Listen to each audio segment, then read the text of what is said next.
Assalamualaikum warahmatullahi wabarakatuh.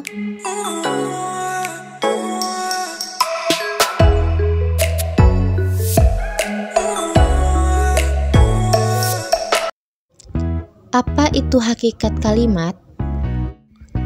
Kalimat adalah satuan bahasa terkecil yang mengungkapkan pikiran yang utuh, baik dengan cara lisan maupun tulisan. Selain itu, kalimat juga bisa diartikan sebagai satuan bahasa yang secara relatif berdiri sendiri, memiliki pola intonasi final dan secara aktual ataupun potensial, terdiri atas klausa yang digunakan sebagai sarana untuk menuangkan dan menyusun gagasan secara terbuka agar dapat dikomunikasikan kepada orang lain.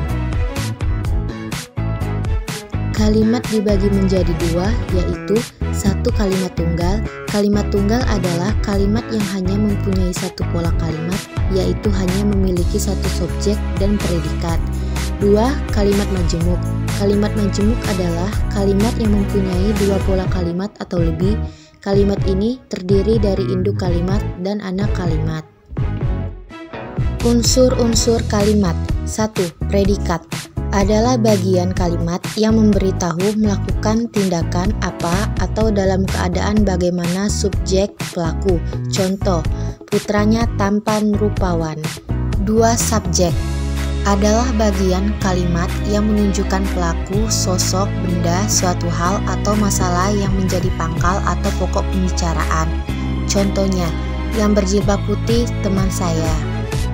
3. Objek adalah bagian kalimat yang melengkapi predikat yang berawalan meng dan kata benda itu dapat menjadi subjek dalam kalimat pasif. Contohnya, Anissa menimbang minyak. 4. Pelengkap dan komplemen adalah bagian kalimat yang melengkapi predikat. Contohnya, banyak orsospol berlandaskan Pancasila. 5.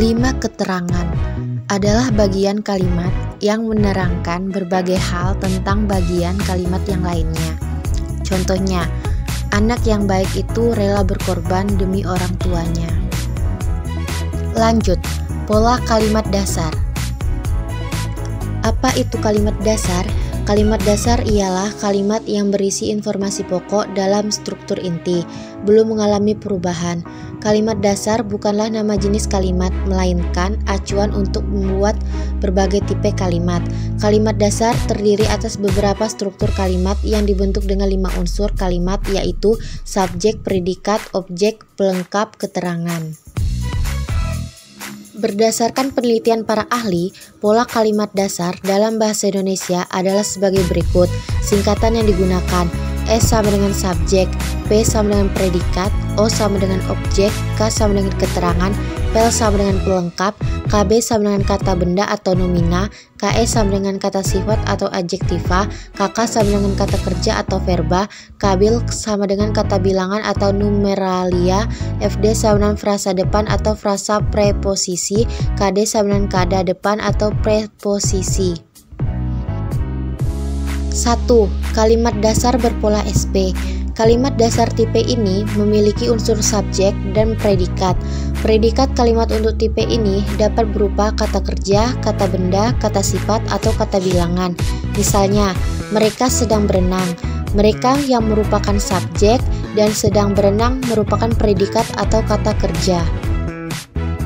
2. Kalimat dasar berpola SPO. Kalimat dasar tipe ini memiliki unsur subjek, predikat, dan objek. Misalnya, mereka sedang menyusun karangan ilmiah.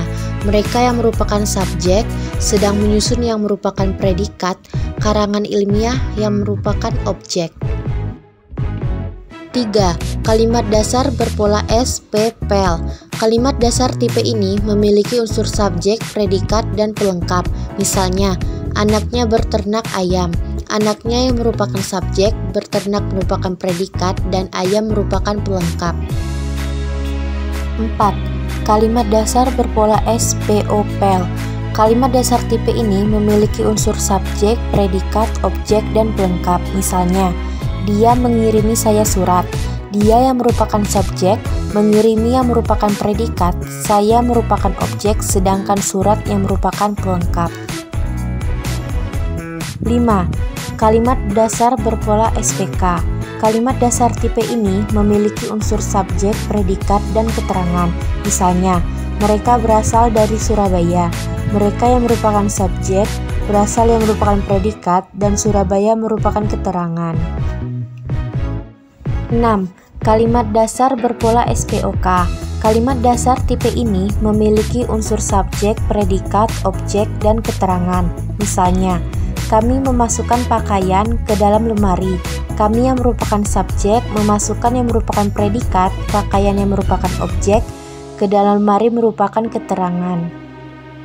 Lanjut, jenis kalimat menurut struktur gramatikalnya. Menurut strukturnya, kalimat bahasa Indonesia dapat berupa kalimat tunggal dan dapat pula berupa kalimat majemuk. 1. Kalimat tunggal, yaitu kalimat yang terdiri atas satu subjek dan satu predikat. 2. Kalimat majemuk setara, yaitu kalimat majemuk setara terjadi dari dua kalimat tunggal atau lebih. 3. Kalimat majemuk setara rapatan, yaitu suatu bentuk yang merapatkan dua atau lebih kalimat tunggal yang dirapatkan ialah unsur subjek dan unsur objek yang sama. Lanjut, kalimat menurut bentuk gayanya atau disebut retorika. Menurut gaya penyampaiannya, kalimat majemuk dapat digolongkan menjadi 3 macam, yaitu 1. Kalimat yang melepas. Kalimat ini disusun dengan diawali unsur utama yaitu induk kalimat dan diikuti oleh unsur tambahan yaitu anak kalimat.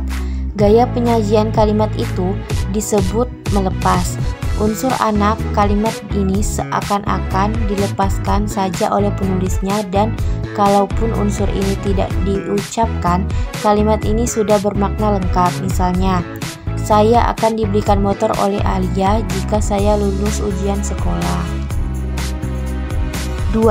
Kalimat yang berklimaks, yaitu kalimat yang disusun dengan diawali oleh anak kalimat dan diikuti oleh induk kalimat. Misalnya, karena sulit kendaraan, ia datang terlambat ke sekolahnya. 3. Kalimat yang berimbang, yaitu kalimat yang disusun dalam bentuk majemuk setara atau majemuk campuran. Gaya penyajian kalimat itu disebut berimbang. Misalnya, jika stabilitas nasional mantap, masyarakat dapat bekerja dengan tenang dan dapat beribadah dengan leluasa. Lanjut, jenis kalimat menurut fungsinya. Menurut fungsinya, jenis kalimat dapat dirinci menjadi kalimat pertanyaan, kalimat perintah, dan kalimat seruan. Semua jenis kalimat itu dapat disajikan dalam bentuk positif dan negatif.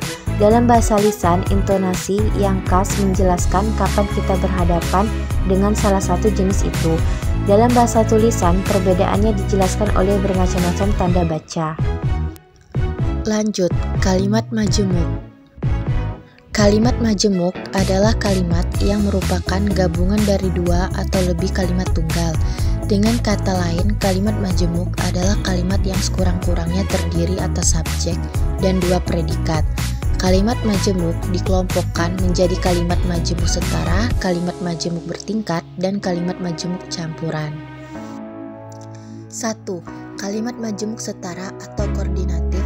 Kalimat majemuk ini yaitu gabungan dua pokok pikiran atau lebih yang kedudukannya setara. Struktur kalimat yang di dalamnya terdapat sekurang-kurangnya dua kalimat dasar dan masing-masing dapat berdiri sendiri sebagai kalimat tunggal. Konjuktor yang menghubungkan klausa dalam kalimat majemuk setara jumlahnya cukup banyak. Konjuktor itu menunjukkan beberapa jenis hubungan dan menjalankan beberapa fungsi. 2. Kalimat majemuk bertingkat. Kalimat majemuk bertingkat mengandung salah satu kalimat dasar yang merupakan inti utama dan satu atau beberapa kalimat dasar yang berfungsi sebagai pengisi salah satu unsur kalimat inti itu, misalnya keterangan, subjek atau objek. Hubungan antara dua atau lebih unsur kalimat atau klausa dalam kalimat majemuk bertingkat menggunakan konjuktor yang berbeda dengan kalimat majemuk setara. 3. Kalimat majemuk campuran. Kalimat majemuk campuran adalah gabungan antara kalimat majemuk setara dengan kalimat majemuk bertingkat taksestera. Dalam kalimat majemuk campuran sekurang-kurangnya terdapat 3 inti kalimat atau 3 klausa. Lanjut, kalimat efektif. Kalimat efektif ialah kalimat yang memiliki kemampuan untuk menimbulkan kembali gagasan-gagasan pada pikiran pendengar atau pembaca, seperti apa yang ada pada pikiran pendengar atau pembaca, seperti apa yang ada dalam pikiran pembaca dan atau penulis. Sebuah kalimat efektif mempunyai ciri-ciri khas yaitu kesepadanan struktur, keparalelan bentuk, ketegasan makna, kehematan kata, kecermatan penalaran, kepanduan gagasan, dan kelogisan bahasa. Demikian materi yang telah saya sampaikan. Sekian dari saya. Wassalamualaikum warahmatullahi wabarakatuh.